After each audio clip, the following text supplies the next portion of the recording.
오늘은 마태복음 18장 1절에서 9절의 말씀을 가지고 하나님께 어린아이처럼 삽시다 라는 제목으로 말씀을 나눌 때 귀한 교훈이 있기를 소원합니다.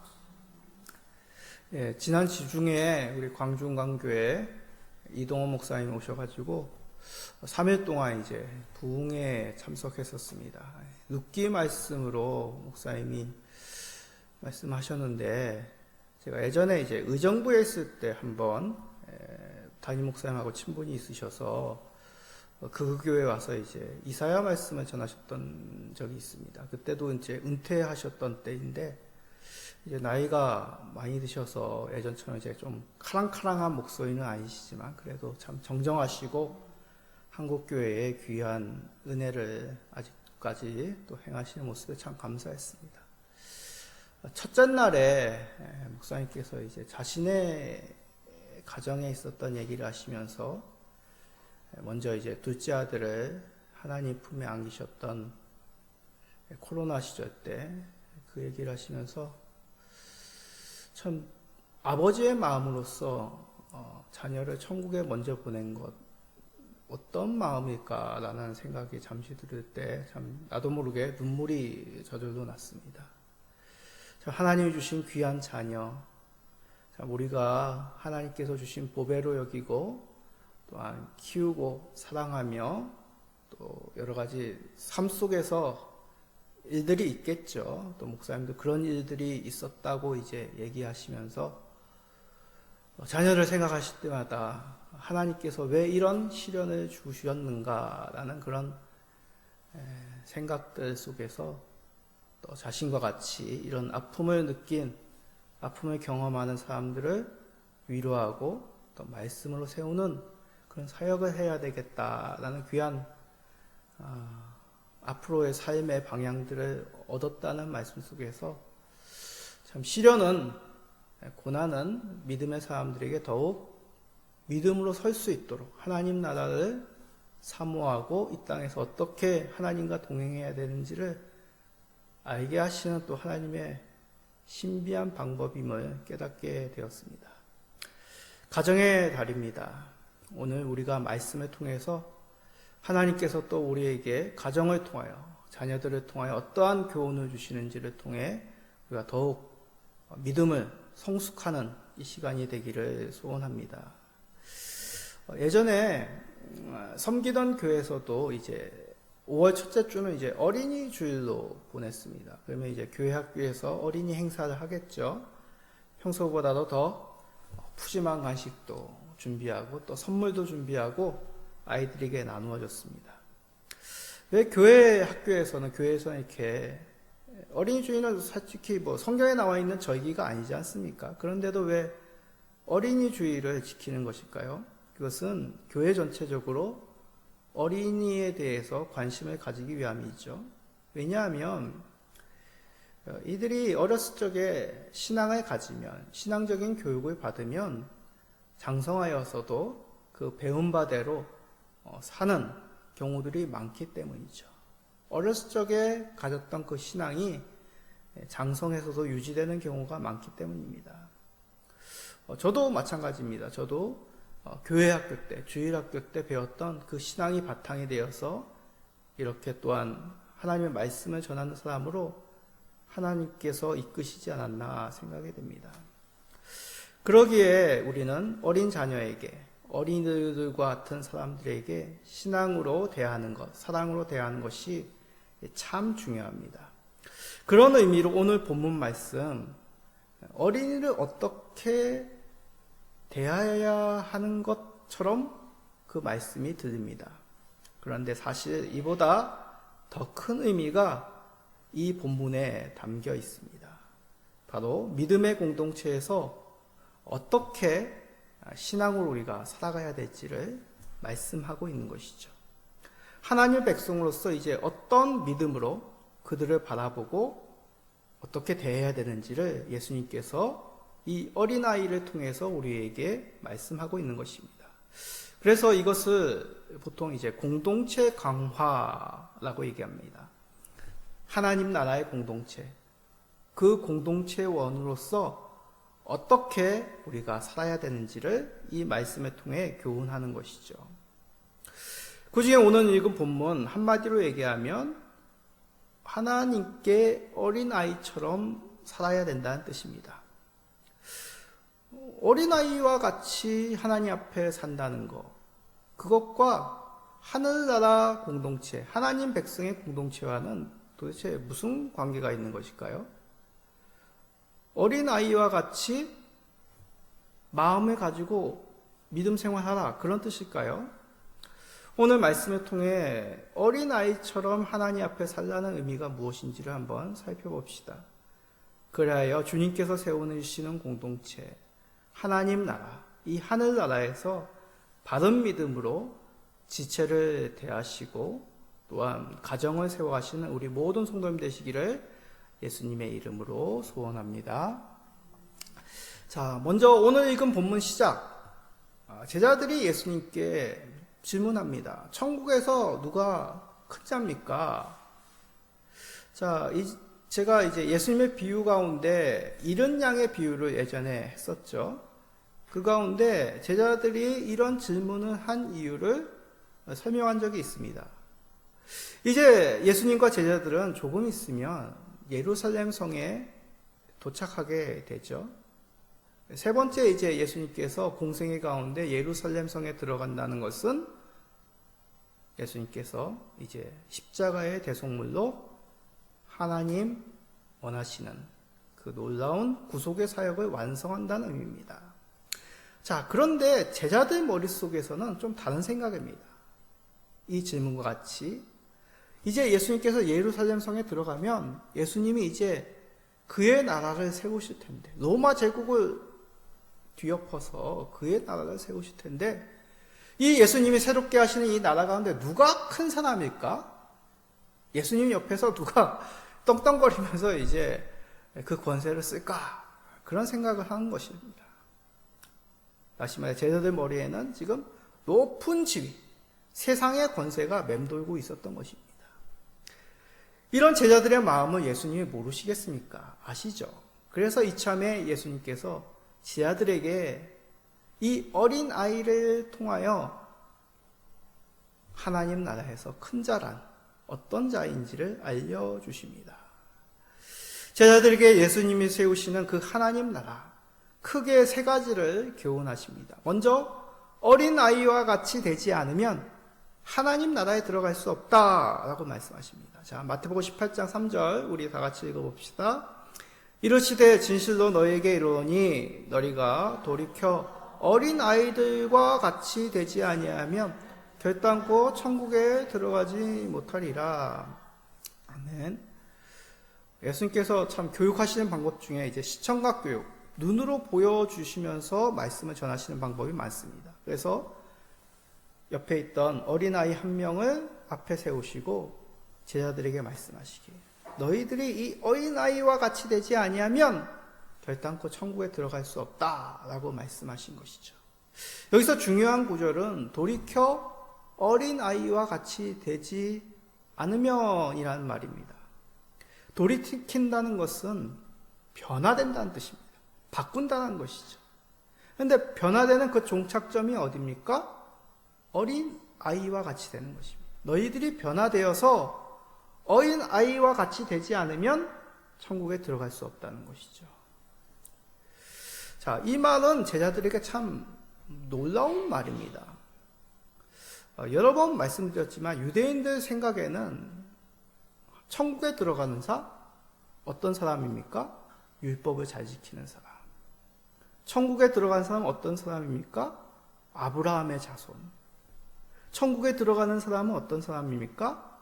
선행을 많이 하여서 사람들에게 칭찬받는 사람. 그런 사람들이 천국에 들어가는 사람이라고 유대인들은 생각하였습니다. 그런데 예수님 말씀은 뭐라고요?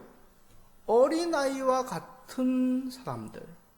너희들이 그렇게 되지 않으면 천국에 들어갈 수 없다고 말씀하신 것이죠. 자, 이게 무슨 뜻일까요? 어린아이 같이 외모가 반짝반짝. 그러면 천국에 들어간다는 뜻일까요? 어린아이 하면 많이들 생각하는 것이 이제 순진하고 예쁘고 귀엽고 거짓이 없는, 그리고 어른들이 시키면 잘 따르는 그런 모습을 가장 먼저 어린이라는 이미지 가운데 떠오릅니다. 물론 어린이라는 그 이미지에는 이런 의미들이 담겨 있죠. 그러나 예수님이 말씀하시는 이 어린이와 같이 된다라는 의미 속에는 두 가지의 의미가 있습니다. 자, 3절에 이 말씀을 하시면서 전제 조건처럼 연관해서 말씀하시죠. 그것은 바로 천국에 들어가는 것입니다. 하나님 나라의 백성이 되는 전제 조건과 같이 어린아이와 같이 되라 라고 말씀하신 것이죠. 그 가운데 유대 공동체 속에서 이 의미를 생각해 볼 수 있습니다. 유대 공동체는 혈연 공동체요, 또한 신앙 공동체입니다. 그래서 어린이들이 동네를 뛰어다니며 이 집 저 집 드나들면서 놀았다고 합니다. 친척이니까, 먼 친척인 사람들이 한 마을에 모여서 살아가는 경우들이 대부분이었으니까요. 이런 모습을 요즘 젊은 아이들, 젊은 세대는 잘 깨닫지 못합니다. 그래서 여러분들이 즐겨보셨던 드라마 응답하라 1988을 한번 생각해 보십시오. 이런 모습 속에서 조금 이런 게 있다고 생각이 됩니다. 덕선이와 친구들이 어떻게 놀죠? 서로의 집에서 모여가지고 놀지 않습니까? 뭐 특별히 아지트가 있긴 하지만 서로 친구 집을 마치 친척 집인 것처럼, 자기 집인 것처럼 자주자주 들락날락하는 모습이 이 드라마에서 자주 나왔습니다. 이렇게 자주 아이들이 들락날락하면 어떤 일이 생길까요? 서로 집에 대해서 아주 잘 알겠죠. 그 집의 사정이 어떤지, 그 집의 분위기가 어떤지. 지금 이때 가면 어른들이 그 집에 있을 거야, 없을 거야, 대충은 이제 알게 됩니다. 그래서 가감없이 본대로 가족들에게 그 집에 대해서, 그 가족들에 대해서 자연스럽게 말하게 되죠. 그래도 덕선이와 친구들은 그래도 좀 나이가 있기 때문에 어느 정도는 가립니다. 그러나 더 나이가 어릴수록 어린이들은 그냥 본대로 가감없이 있는 그대로 사람들에게 본 것을 말하는 경향이 있습니다. 안 좋은 모습을 보아도 좋은 모습을 보아도 본대로 사람들에게 알리는 것이 이 당시 아이들의 큰 특징 중에 하나였습니다. 또 어린 아이들의 다른 특징은 누구를 의지해야 된다는 특징이 있습니다. 특히 예수님 공생의 당시에는 지금처럼 사회적으로, 법적으로 어린이를 보호하지 못했습니다. 그러기에 부모가 없고 보호자가 없는 아이들은 정말 사회에서 그 삶을 이어가는 것조차도 힘든 이 당시의 문화였습니다. 그러기에 아이들은 부모를, 보호자를 철저하게 의지할 수밖에 없었습니다. 이와 같이 하나님을 바라며 의지하는 것, 어린 아이들과 같이 본대로 그대로 전할 수 있는 것, 이것이 바로 천국에 들어가는 하나님의 백성의 모습이라고 이 어린아이의 특징을 들어 예수님께서 말씀하신 것이죠. 베드로전서에도 이와 비슷한 말씀이 있습니다. 베드로전서 2장 2절, 갓난 아기들 같이 순전하고 신령한 젖을 사모하라. 이는 그로 말미암아 너희로 구원에 이르도록 자라게 하려 함이라. 갓난 아기는 시키지 않아도 본능적으로 어머니의 품을 찾게 되죠. 왜냐하면 어머니를 통해서 젖을 먹기 때문입니다. 그러기에 이 갓난아기는, 엄마는 곧 생명입니다. 엄마가 없으면 이들은 죽을 것 같이 울며 불며 간절히 엄마를 찾게 되는 것이죠. 이와 같이 하나님 나라의 공동체의 특징, 하나님을 간절히 의지하며 찾는 것입니다. 찾아본 그 하나님 나라에 대해서, 하나님에 대해서 가감없이 사람들에게 알리는 것. 그것은 하나님에 대한 신뢰 속에서 이들이 숨김없이 전하는 것이죠. 이것이 곧 하나님께 어린아이처럼 사는 믿음이라 할 수 있습니다. 우리는 어떻습니까? 예수님에 대해서 이 갓난아기와 같이 간절함으로 찾는지를, 의지하는지를 우리는 돌아봐야 되겠습니다. 어린아이와 같이 말씀을 듣고 삶에서 경험한 예수님, 우리에게 찾아오신 예수님, 그 예수님을 있는 그대로 숨김없이 누군가에게 전할 수 있는 것, 삶 속에서 드러낼 수 있는 것, 이것이 바로 어린아이와 같은 우리의 모습이라 할 수 있습니다. 때로는 예수님이 아닌 다른 무엇을 우리가 의지할 경우도 있겠죠. 때로는 나에게 찾아오신 주님, 나에게 말씀하신 그 예수님보다도 다른 무엇인가를 더 자랑하고 내세우기도 합니다. 우리가 바쁘다 보면 우리가 만난 예수님, 우리에게 찾아오신 예수님 외면하는 경우도 있기도 합니다. 오늘 말씀을 통해 어린아이와 같은 믿음, 어린아이와 같은 모습, 그것이 무엇인지를 한번 더 새겨봅시다. 간절히 하나님을 의지하는 것입니다. 더욱 하나님을 본 바대로, 들은 바대로, 경험한 바대로 숨김없이 나타내는 것입니다. 하나님과 동행하며 하나님을 간절히 사랑하는 우리 모든 성도님 되시기를 예수님의 이름으로 간구드립니다.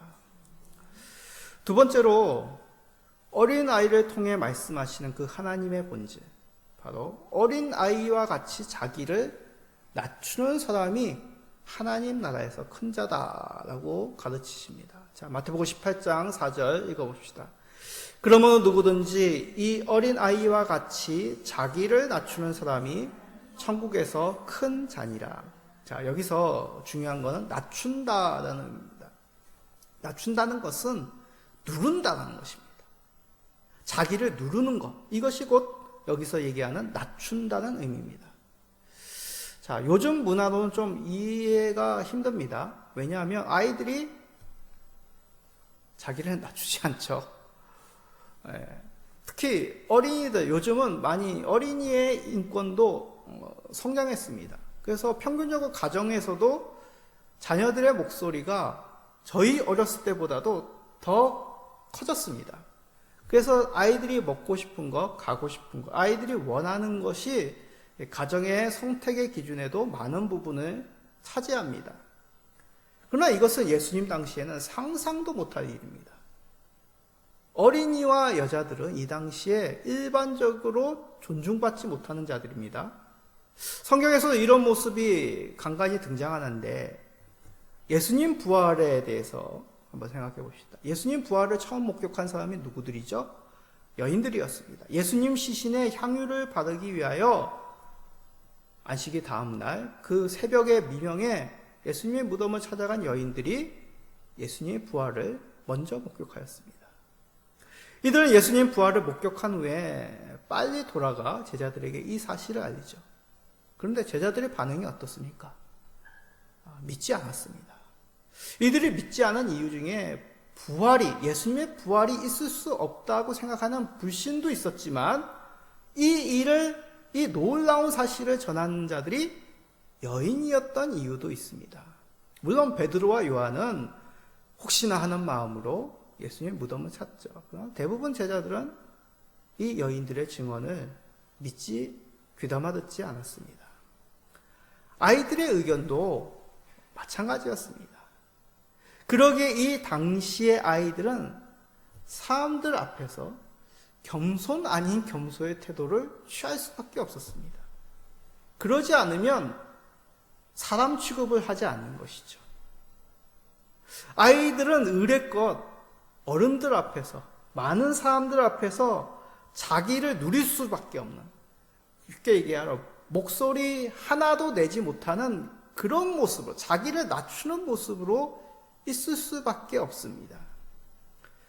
그래야만 이들이 사람 취급받고 시간이 지나 성인이 되어 이스라엘 공동체 가운데 한 성인으로서 인정을 받게 됩니다.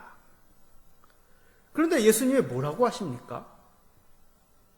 하늘나라에서 어린 아이와 같이 자기를 낮추는 사람이 큰 사람이다 라고 말씀하신 것입니다. 그냥 겸손해라 라고 말씀하시면 어느 정도 제자들이 받아들일 수 있을 것입니다. 그러나 예수님은 어린 아이와 같이 자기를 스스로 눌러서 순복한 사람이 천국의 큰 사람이다 라고 말씀하신 것이죠. 쉽게 이해하기 어렵습니다. 성경에 이렇게 자기를 낮추는 사람 있는가 찾아보니 한 사람이 생각이 났습니다. 딸에게 귀신이 들려 쫓아내기 위해 예수님을 찾아왔던 수로보니게 여인, 이방 여인이죠. 수로보니게 여인이 생각이 났습니다. 그가 자기를 낮추는 말을 보십시오. 마가복음 7장 28절입니다. 여자가 대답하여 이르되 주여 올소이다마는 상 아래 개들도 아이들이 먹던 부스러기를 먹나이다. 이게 무슨 말입니까? 예수님은 이 여인의 간청에 이방인인 것을 알아보고 뭐라고 말씀하셨냐면 가히 충격적인 말씀하셨죠. 자녀의 떡을 취하여 개들에게도 던지지 않는다. 무슨 말입니까? 여기서 얘기하는 예수님이 말씀한 자녀들은 유대인들이죠. 개들은 누구겠습니까? 이 수로보니게 여인과 같이 이방인들을 말하는 것입니다. 예수님께서 민족적인 차별을 하는 걸까요? 그렇지 않죠. 예수님은 이 여인의 믿음을 아셨기에 이 여인의 믿음을 드러내시기 위하여, 그 믿음을 나타내시기 위하여 이렇게 모진 말을 한 것이죠. 그랬더니 이 여인이 뭐라고 합니까? 마가복음 7장 28절과 같이 말한 것이죠. 개라고 취급을 받더라도 하나님 나라에 별 볼 일 없는 이런 낮은 자임에도 불구하고 그 떡조가리와 같이 부스러기라도 하나 던져주시면 우리는 살겠습니다. 이 여인의 고백은 이 사건 바로 앞에 있었던 사건, 바리새인의 외식과는 정반대의 모습입니다. 바리새인은 예수님을 초대하여 자신을 자랑하죠. 겉으로는 아브라함의 자손이다. 율법을 지키는 자라고 자랑합니다. 그러나 그 속에는 하나님이 보내신 메시아를 영접지 아니한 교만한 마음, 불신의 마음이 가득하였죠. 바리새인은 하나님 나라에서 자신과 같은 율법을 잘 지키는 사람이 큰 사람이라고 생각하였습니다. 이 여인은 하나님 나라의 개 같은 자입니다 라고 자신을 낮추죠. 이 둘 중에 예수님은 누가 크다고, 누구에게 구원이 임하였다고 선포하셨습니까? 그렇습니다. 자신을 주님의 그 식탁 밑에 있는 개로 여길지라도 간절히 예수님께 구원을 구하는 이 여인이 하나님 나라에 들어가는 하나님 나라의 큰 자라고 구원을 선포하셨습니다. 이렇듯 자신을 누르는 겸손, 나에게 능력이 없어 오직 도움을 주님께 구하는 의지하는 모습, 이 모습이 바로 어린 아이와 같이 자기를 낮추는 모습이라 할 수 있습니다. 어린 아이와 같이 본 것을 그대로 고백하고 하나님을 의지하는 믿음, 그 믿음과 자기를 하나님 나라에서 가장 작은 자로 낮추는 모습과는 다르지 않는 모습입니다. 하나님은 자신을 낮추는 사람, 그의 나라에서 큰 사람이라고 칭찬하십니다. 성도님들도 이 내용을 은연중에 몸에 잘 지니고 있습니다. 그거 어디서 아냐면 교회 직분자 선출할 때 저는 그거를 경험합니다. 보통 생각할 때 어떤 사람이 교회 중직자로 선출할까? 헌금 많이 하고 일 잘하고 능력 있는 분, 달변인 사람, 외모도 참 남들보다 좀 뛰어난 사람이 선출될 것 같지만 제가 본 바는 그렇지 않습니다. 겸손하고 묵묵히 교회에서 보이지 않는 곳에 봉사하시는 분들, 교회 내에 사람들과 등지지 않고 무난하고 누구에게나 잘 다가가는 사람들을 성도들 어떻게 알아보는지 그런 분들을 주로 직분자들로 뽑더군요. 물론 아닌 경우도 있겠지만 제가 본 바는 그렇습니다. 주님의 공동체는 이렇듯 자신을 눌러 하나님께 낮추는 사람을 알아보는 것이죠. 저는 이 말씀을 준비하며 내 자신이 그런 사람인지를 돌아보았습니다. 이 말은 공동체에 늘 의견도 내지 않고 그냥 조용히 있으라 그런 뜻이 아닙니다. 자기보다 남을 높게 여기는 겸손의 마음, 지체를 섬기는 마음, 자신을 낮추는 마음을 하나님 나라의 공동체 속에서 가져야 된다는 의미죠. 나는 늘 옆에 지체, 아내보다, 가족보다, 누군가보다, 성도보다 좀 낫지 않나라는 그런 바리새인이라고 해야 될까요? 그런 마음이 은연중에 참 많습니다. 물론 어떤 때는 좀 나올 수도 있겠죠. 그러나 예수님은 말씀하십니다. 하나님 앞에서 낮추는 사람, 겸손한 사람, 이것이 바로 하나님께서 귀히 여기시는 하나님 나라의 백성의 모습이다. 성도님들도 이 예수님의 가르침 속에서 자신을 낮추고 지체들을 섬기시는, 그리하여 하나님 나라의 큰 자라 칭찬받는 하나님 나라 백성 되시기를 간절히 간구드립니다. 자, 마지막으로 예수님은 어린애 통해 우리에게 교훈하십니다. 근데 이 교훈은, 마지막 교훈은 참 충격을 넘어 공포스럽기까지 합니다. 자, 마태복음 18장 5절 6절 우리 다 같이 읽어봅시다. 또 누구든지 내 이름으로 이런 어린아이 하나를 영접하면 곧 나를 영접함이니, 누구든지 나를 믿는 이 작은 자 중 하나를 실족하게 하면 차라리 연자 맷돌이 그 목에 달려서 깊은 바다에 빠뜨려지는 것이 나으니라. 자, 예수님 이름으로 어린이 하나를 영접하라. 그것은 곧 예수님을 생각하여, 예수님을 기억하여 영접하라는 뜻이죠. 근데 반대로 이 어린아이와 같은 사람을 실족하게 하면 연자맷돌 메고 빠져 죽으라는 얘기입니다. 연자맷돌이 뭔지 우리 자녀들 아십니까? 이스라엘 사회는 이제 농경사회이기 때문에 보리를 이제 빻아야 되는데, 우리는 뭐 이렇게 맷돌도 작은 걸로 이렇게 가지만 이스라엘 사람들은 큰 맷돌보다도 한 10배 정도 큰 거라고 할까요? 큰 돌로 이제 소나 당나귀나 그런 동물들이 그 연자 맷돌을 돌려가지고 곡식을 빻았습니다. 그래서 마을에 그런 연자 맷돌이 많았다고 합니다. 뭐 예수님이 이 말씀하시면서 연자 맷돌을 보셨는지 모르겠습니다. 근데 작은 사람을 실족하게 하면 그 맷돌 메고 물에 깊은 바다에 빠지라고 합니다. 깊은 바다는 이 당시에 유대인들에게 연옥, 지옥을 상징하는 의미이기도 합니다. 이게 무슨 뜻일까요? 예수님 이름이란 것은 곧 예수님을 기억하여 예수님을 믿어라는 뜻이겠죠. 연약한 사람, 작은 자, 이것은 바로 어린아이와 같이 아는 것, 기댈 수 없는 사람, 믿음 연약한 사람을 의미합니다. 이런 사람을 영접한다는 것은 기쁨으로 그 믿음 연약한 사람, 무엇 의지할 수 없는 사람을 기쁘게 맞아주는 것, 이것이 바로 예수님 이름으로 작은 자를 영접함이죠. 저는 이 말씀을 읽으면서 기억나는 사건이 있습니다. 이번 겨울에 교회에 어떤 사람이 찾아왔는데 저보다도 키도 크고 또 참 인물도 좋아 보이셨습니다. 청년이었습니다.